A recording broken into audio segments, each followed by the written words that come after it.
तर मित्रांनो, घरामध्ये अजून एक वादविवाद होताना दिसून येत आहे. अजून एक तंटा म्हणू शकता, फिर कल्ला म्हणू शकता. तर ते अजून एक जो झालेला आहे, ते म्हणजे सोनाली आणि तन्वीच्यामध्ये. तर मित्रांनो, आपल्याला माहितीच आहे सोनालीचा ॲटिट्यूड कसा आहे. म्हणजे ती एक बार म्हणली, की मला नाही करायचं, नाही करायचं. ती कालपासून काही पण काम केलेलं नाही आहे आणि बाकी सगळे घरचे जे लोकं आहेत, ते सर्व काही ना काही काम करतायत.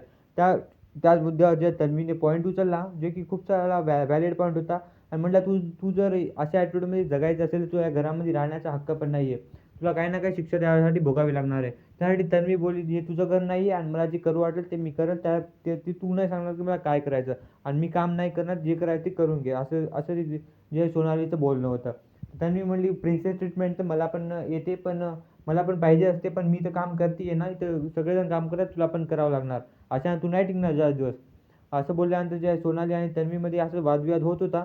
तर मित्रांनो, दोन्हीमध्ये असं माझं ओपिनियन मागलात तर जर तन्वी सही दिशेने जात आहे आणि सोनाली वाईट, तर तुम्हाला काय वाटते? तुमचं ओपिनियन काय कमेंट करून नक्की सांगा. आणि व्हिडिओ आवडला तर व्हिडिओ लाईक आणि चॅनलला सबस्क्राईब करा. बिग बॉसच्या न्यूजसाठी भेटूया लवकर. तोपर्यंतसाठी काळजी घ्या.